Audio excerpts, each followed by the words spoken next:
Sinong rich kid dito? Ako po! Layas! Sumbong kita sa papa ko. Uy, sorry, joke lang yun. Wag mo ko sumbong. Halika, I will tell you a wonderful story. Nung bata ako mga men, ay namulat na ako sa realidad ng buhay. Realidad na hindi magiging kayo. Kornyang putik. Basta nung bata ako ay alam ko na hindi kami mayaman. Kaya wala akong mga laruan nung bata ako. Siguro meron isa or dalawa. Tapos pinilit ko pa ipabili sa mama ko. Alam mo yon, yung maglalakad kayo tapos may madadaanan kayong mga laruan, sasabihin mo na, "Ma, pwedeng bilhan mo ako nun?" "Wala akong pera, halika na, uwi na tayo." "Pero ma, gusto ko yun." "Wala nga tayong pera, kulit-kulit mo gusto mo paluin kita?" Kahit tumigahiga ka, kakaiyak sa daan, kapag sinabi ng magulang mo na wala silang pera, ay wala talaga.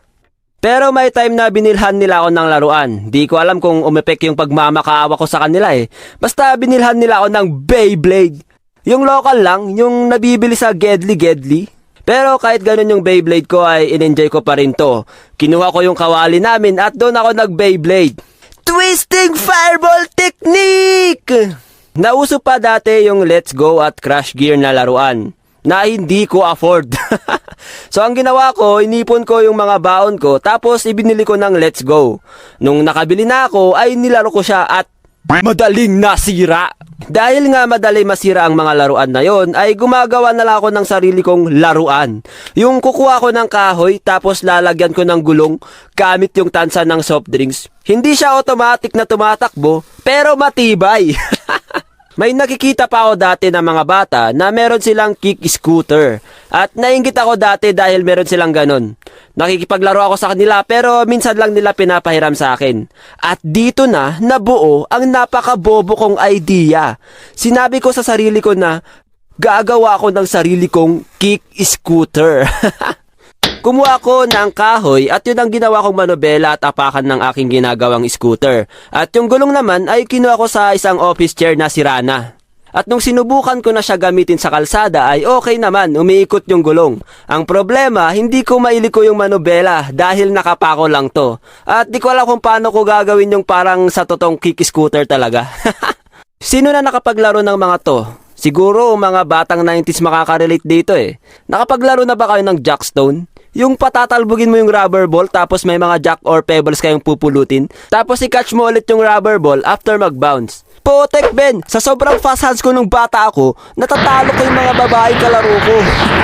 Nakapaglaro na ba kayo ng Super Yoyo? Alam niyo ba yun sa anime? Potek nung bata ako, inggit na inggit ako sa mga magagaling mag-Super Yoyo. Yung may mga tricks pa silang, walk a dog, around the corner, around the world, triangle, star, double star, Illuminati. Dahil amaze na amaze ako sa mga nakakagawa noon, ay bumili din ako gamit ang aking baon. Sorry to my parents, I failed you. At nung nakabili na ako ay nagpractice ako magyoyo at pinapasikat ko sa mga pinsan ko kahit sablay naman yung tricks ko. Kita mo yon? Galing ko no? Bakit naghiwala yung yoyo mo nung nilaro mo?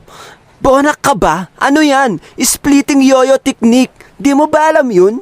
Nakapaglaro ka na din ba ng trumpo? Ito yung babalutin mo ng tali yung trumpo tsaka mo ihahagis sa ground. Habang umiikot ay pwede mo siya isnatch sa kamay mo. Minsan masusugat pa kamay mo doon pag lagi mo ginagawa. Tapos pag may labanan na sa trumpo ay dito mo mapapalabas ang 100% lakas ng buwelo mo para mapatalsik yung trumpo ng kalaban. Minsan pag tumama yung pako ng trumpo mo sa trumpo niya, talagang mapapaiyak yung kalaban mo kasi mabibiyak yung trumpo niya.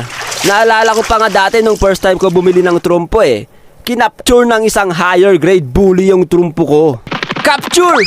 What? Yung trumpo ko! Di ba siya mahal ng nanay niya? Nakapaglaro na ba kayo ng goma? Yung kapag nanalo ka or sobrang dami mong goma ay tinitirintas mo siya tapos ginagawa mong belt. Tapos, pinapasikat mo sa mga kalaro mo. Maraming laro na pwedeng gawin gamit yung goma. Meron yung maghagisan kayo ng goma, tapos kung mapatungan mo yung goma niya, sayo na yon. Meron pa yung tinatawag namin na shooting. Yung maglalagay sila ng 3 maliliit na stick or tingting sa lupa para doon namin i-shoot yung mga goma. Tapos may magbabangka. Bawat sticker